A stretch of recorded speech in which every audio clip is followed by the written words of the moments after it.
What are you expecting? I mean, when you start to envision this season, what are you seeing?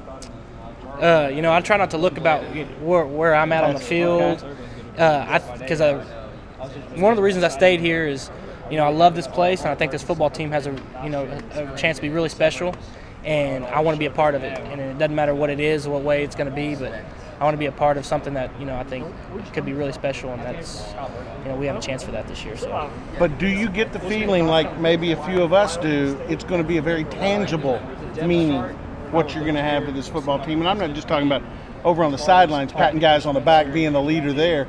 I think tangible on the field. Do you feel that way? No, they've mentioned it quite a bit around me, and so I feel confident in what they've got planned for the season and what we're going to do moving forward, and whatever they have planned, I'm going to roll with and be ready for it.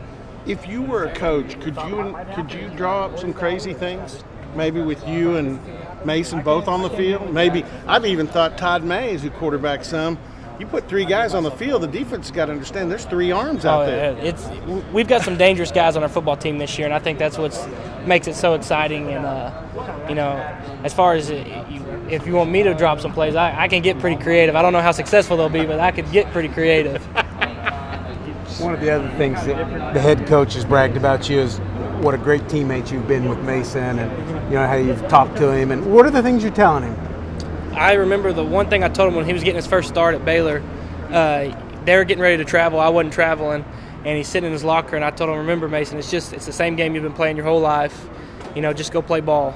And from that moment on, it's just been telling him make sure he plays his game, make sure he takes care of the things that only he can control, just things like that. I don't try to focus too much on the field stuff as much as when he has a question, I'll answer it. But when there's time to give advice, I just try to make sure he's, the guy that we know. He's a calm, cool guy that just really laid back, and when you see him on the field, he's successful because he has all those qualities. So things can happen fast when you're a young quarterback. You've been down that road, so you can help him, I'm guessing, in that regard. I feel like I've gotten quite a bit of experience over the years, and I've got some knowledge that I think that would help him in the future, and I want him to have that. I want him to succeed. So, what do you see in him?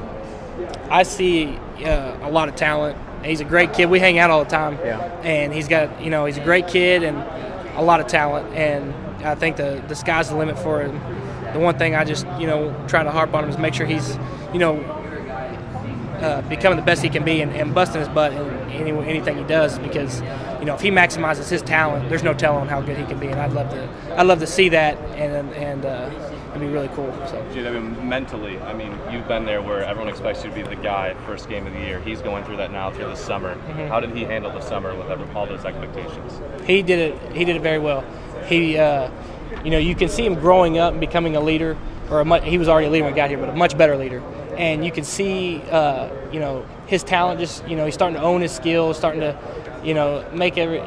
tighten his game up, and he's getting a lot smarter. And so, he's doing all the things you want a young quarterback to do.